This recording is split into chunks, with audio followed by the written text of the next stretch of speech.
Bonjour à tous et bienvenue sur Jeff Coding Tuto. Aujourd'hui on se fait un tuto par rapport à un message que j'ai reçu sur ma page Facebook qui me demandait comment gérer le multi-utilisateur sur le Force User Bundle. Donc quand je parle de multi-utilisateur, c'est-à-dire des utilisateurs avec des attributs différents ou pas d'ailleurs, mais qui ont des attributs différents et qui s'inscrivent donc sur une page différente avec des champs en plus ou des champs en moins. Et voilà, donc pour l'exemple, on va prendre les particuliers où on leur demandera leur nom et prénom. Donc ce sera sur cette page-là, la page de base du Force User Bundle. Donc on ajoutera le nom et prénom. Et pour les pros, et ben, ce sera sur une page, je sais pas, par exemple /pro et voilà, par exemple. Donc et ben, c'est parti, on va commencer par créer l'entité qu'il faut. C'est parti.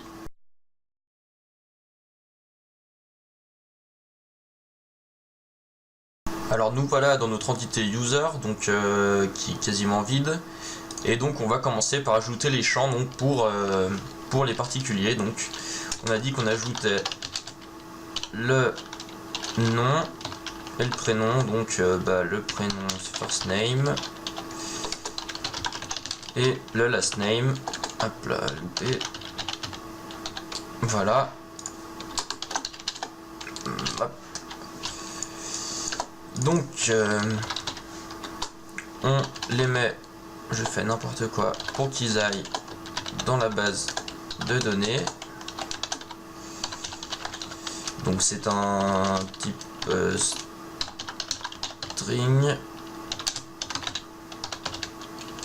avec une longueur de 255, on s'en fiche un peu. Et voilà. Pareil pour le last name. Voilà. Donc voilà. Ensuite, on ajoute les champs pour le professionnel. Donc c'est le nom de l'entreprise, le company name. Donc c'est un string aussi. Donc là, on a ajouté les attributs, mais il y a un problème, c'est que si un particulier s'inscrit, il va rentrer son nom prénom.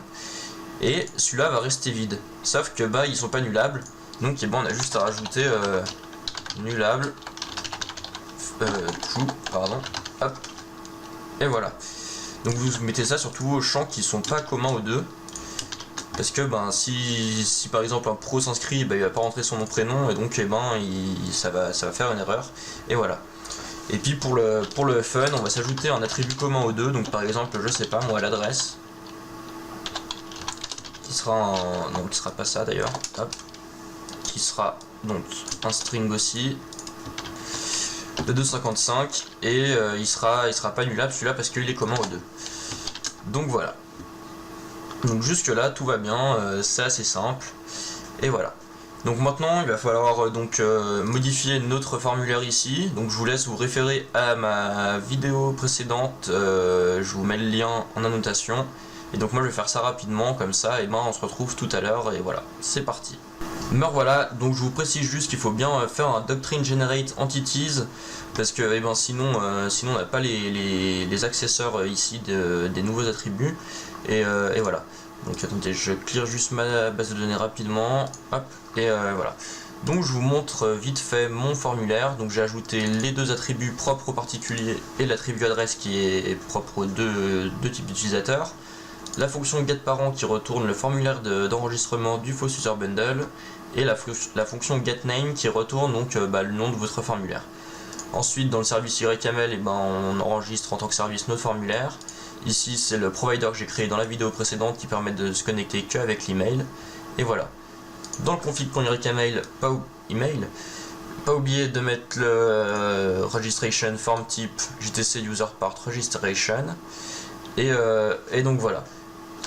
Donc maintenant si on se rend sur notre formulaire, donc ici vous voyez que j'ai déjà fait un petit test, donc on actualise, on refait un test, hop, on enregistre, mais ça marche pas. Et donc voilà, ça met bien l'utilisateur a été créé avec succès, et normalement tout a été ajouté en base de données, et voilà. Donc on va passer à la deuxième partie qui est la création du formulaire pour le professionnel. C'est parti.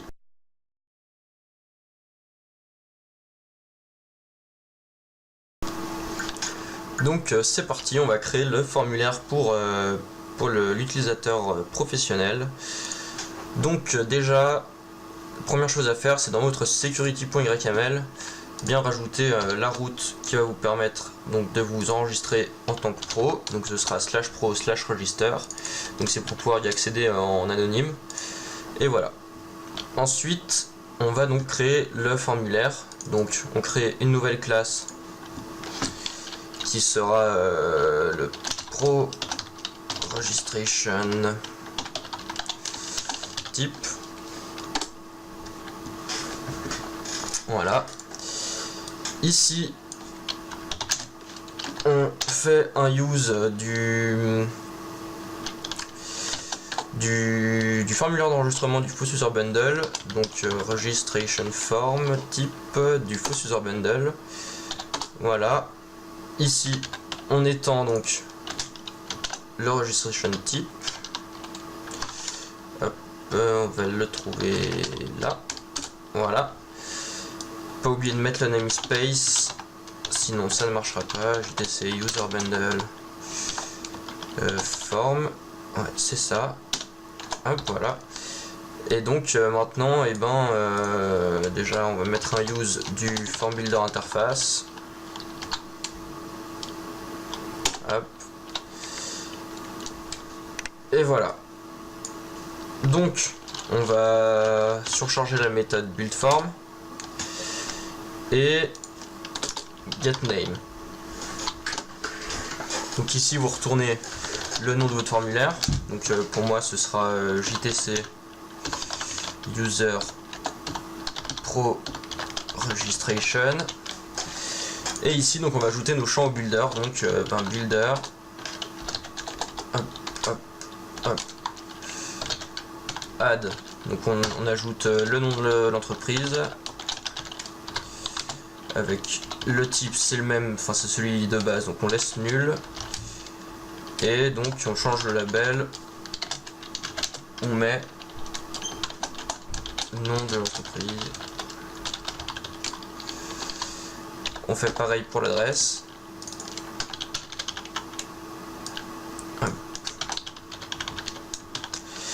Et voilà, donc là notre formulaire il est prêt, on n'oublie pas le point virgule ici, et c'est bon. Donc là notre formulaire il est prêt, il peut être utilisé. La dernière étape c'est donc de surcharger le contrôleur. Donc pour ça on se rend dans le vendor, Final Symfony, user bundle, controller, et on copie donc le registration controller. Et on le colle donc dans notre bundle. Donc n'oubliez pas au cas où de rajouter dans le routing l'importation des routes. Donc ici moi je l'avais laissé donc c'est bon. Et donc voilà. Donc on change le namespace. Et on va nettoyer un peu tout ça. Donc hop, là, nous on va changer les noms de la méthode, on va mettre pro. Et tout le reste, toutes les autres méthodes, on les supprime parce qu'elles ne nous servent à rien. Donc voilà. Ok, donc là on a notre méthode. On peut supprimer les use qui ne servent à rien. On peut supprimer le contrôleur ici. Et on va rajouter le contrôleur de base du Faux User Bundle. Donc c'est celui-là. On met un alias qui sera base contrôleur. Et ici donc au lieu d'étendre contrôleur, on étend notre contrôleur de base. Voilà. Ensuite il faut pas ici le form factory, donc on va pas utiliser celui par défaut. Enfin celui du Faux User Bundle, je veux dire, on va utiliser celui par défaut, du coup de form.factory. Ok. Ensuite ici on voit que c'est la création de l'utilisateur, donc ici par exemple on peut lui dire que vu que c'est un pro, on peut lui ajouter par exemple le rôle pro en majuscule. Voilà. Et ici il faut changer cette ligne, la form factory-create form, enfin flèche quoi, par create. Ici vous mettez votre forme, donc vous pouvez le rajouter en use. C'est pro registration type.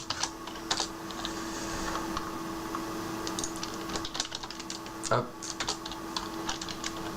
Et ici on voit qu'en paramètre en fait il nous demande, voilà, il ne le met pas, mais il nous demande la classe, de l'utilisateur. Donc pour ça on va le récupérer depuis les paramètres du False User Bundle, parce que sinon il faut le taper à la main, mais si on change quelque chose quelque part, et ben ça va pas aller. Donc on fait thisContainer get parameter,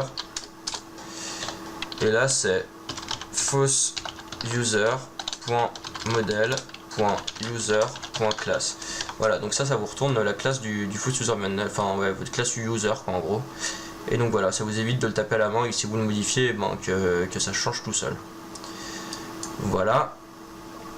Et là on est bon. Il manque plus qu'une chose pour moi, étant donné que j'utilise des annotations. J'ajoute la notation route. Et donc je vais commenter ma route pour qu'elle redirige vers la bonne URL. Donc route ce sera /pro/register. Le nom JTC user pro register. Et voilà. Donc et ben là normalement si on se range sur notre page pro, on devrait avoir notre formulaire. Donc non, il veut pas, tout simplement parce que déjà j'ai pas enregistré ça et qu'il faut que j'enlève le slash ici. Donc ça met du temps. Et voilà, donc là on a bien notre formulaire avec le nom de l'entreprise et l'adresse. Donc bon, on pourrait croire que là ça marche, mais en fait pas tout à fait. Parce que si on regarde plus dans le code, on voit qu'ici le formulaire nous renvoie vers JTC, False User Bundle, Web App et Register. Il met pas le pro avant, donc ça va pas rediriger vers le bon. Et si vous faites un test, et ça va juste vous afficher l'autre formulaire, mais sans créer l'utilisateur. Donc en fait ça vient tout simplement que ici dans le contrôleur, on voit qu'ici il retourne register.html.twig, donc qui est celle-là, qui inclut cette vue. Et on voit qu'ici dans action on a register de base et pas le nôtre. Du coup en fait la solution c'est d'enlever carrément ça, parce que de base si l'attribut action du formulaire n'est pas défini, et il va boucler sur la même URL, et donc il va retourner donc sur notre page pro register. Donc là on actualise, on voit bien que là il n'y a plus l'action. Donc je vais juste faire pour l'exemple, vérifier bien vider ma table et la remettre, comme ça on est sûr que l'utilisateur n'existe pas. Hop, parce que j'ai déjà fait des tests tout à l'heure. Voilà. Donc là, notre table est vide. On va donc créer notre utilisateur. Donc par exemple pro, ouais, c'est vrai qu'il faut que je mette une email valide. Pro. Et donc voilà, si on enregistre, ça charge un peu. Et voilà. Connecté en tant que pro, l'utilisateur a été créé avec succès, machin, enfin bref. Si on regarde dans la base de données, on voit bien que l'utilisateur est créé avec ses attributs, son attribut personnel en gros et l'attribut partagé quoi. Et voilà, donc maintenant on peut retester avec, on va se déconnecter, avec l'utilisateur normal, enfin le particulier quoi. Donc register tout simple, sans le pro. Et donc voilà, on va essayer avec part. Hop, je vais faire un copier-coller, ça ira plus vite. On valide. Et voilà. Là, notre utilisateur est créé, on va connecter avec. Et si on regarde dans les paramètres, et pareil, les attributs personnels sont bien définis et l'attribut partagé aussi. Donc voilà, c'est à peu près tout. Donc par contre là vous voyez que là le rôle pro a bien été ajouté. Là il n'a pas de rôle par défaut, donc par exemple on peut surcharger, faire pareil, surcharger le contrôleur pour ajouter le rôle, je sais pas, le rôle particulier de base. Donc c'est à peu près le même fonctionnement et puis voilà. Donc c'est tout pour cette vidéo, j'espère que ça a bien répondu à la question qu'on m'avait posée. D'autre part je suis content parce qu'on avait presque 2000 vues sur YouTube, donc ce matin je regardais, j'étais à 1999, c'est la petite vue qui manquait juste pour faire chier, et voilà. Donc j'espère que ça vous a plu, n'hésitez pas à liker la page Facebook, à vous abonner à la chaîne YouTube, à commenter au cas où si vous avez des questions, et puis à revenir vers moi en MP sur Facebook et par mail sinon depuis YouTube. Donc voilà, et je vous remercie, à bientôt pour une nouvelle vidéo et à bientôt.